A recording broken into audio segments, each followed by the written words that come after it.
Ashtavakra Gita, chapter 1, verse 15. You are unattached, actionless, self-luminous and bright, without any flaw. This indeed is your bondage, that you practice meditation.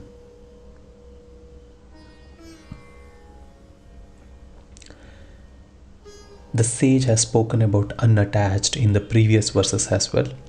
We have seen that in 5, verse 6, verse 7 and many other verses. Right? I have attached the playlist link to all the verses, and if you would like to listen to the verses, so you can go to the playlist link in the description. When the sage says unattached, it means to whom there is no need of anybody. There is no desire. Because the self is complete. And the sage is saying, you are the self. It's been said many times in many of the verses that you are unattached, you are actionless. Because the desire is for something or someone where there is incompletion. Right? When there is incompletion within is when someone wants something outside. The sage is saying, dear child, this itself is suffering. This desire of looking for something outside with the feeling that it will get completed, this only is suffering. The sage is saying, if you cannot find completion from your own physical body, how can you find completion from others? Other objects, other people. So what are all this made up of? Isn't it the same element that comprises the body? How can that give you completion? Inquire.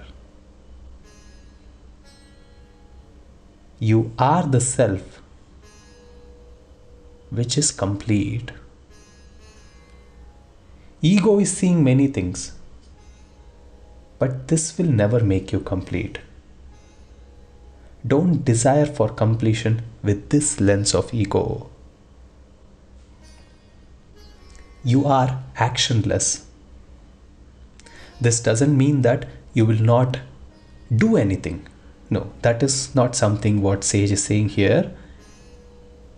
This just means that you will not do anything from the point of restlessness, from the point of incompleteness, or you will not do anything from the ego. You just be. There is no desire for anything.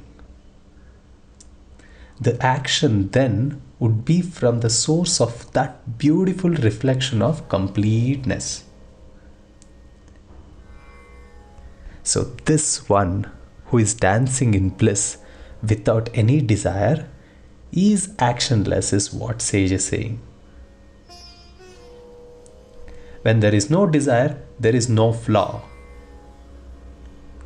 You are luminous and bright.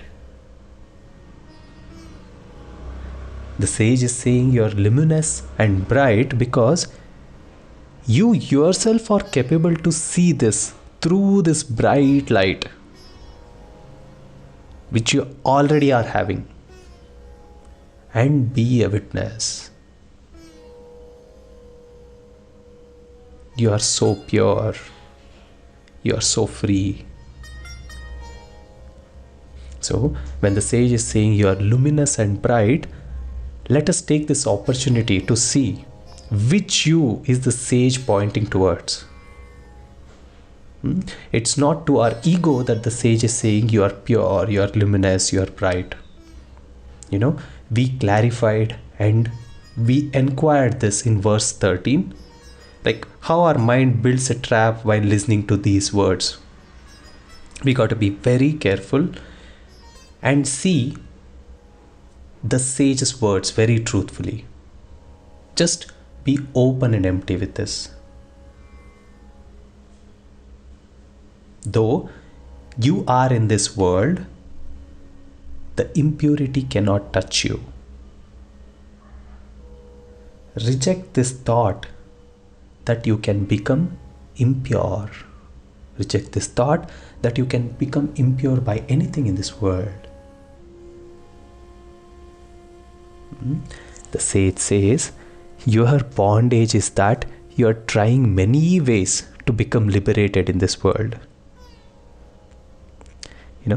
If we see carefully, he stresses on the word, you are trying in many ways to become liberated. So this trying is what the sage is saying as bondage. See where he is saying this, where he is pointing to. He meant when liberation itself is trying to get liberated, then it is getting caught in this bondage. He is saying this illusion has to be removed.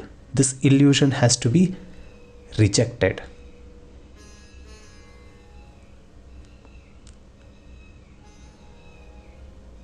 This itself is bondage and this has to be rejected. This desire, thinking that I'll get liberated if I get this or if I do that, is the bondage. And the sage is saying, my dear ones, reject this false.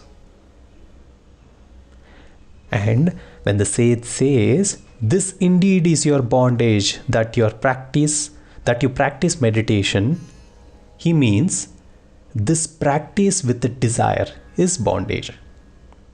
Even if it is a spiritual practice with a desire, then it's a bondage, my dear ones. The truth is, you are always liberated. But this choice of making yourself limited is the bondage. And this is illusion.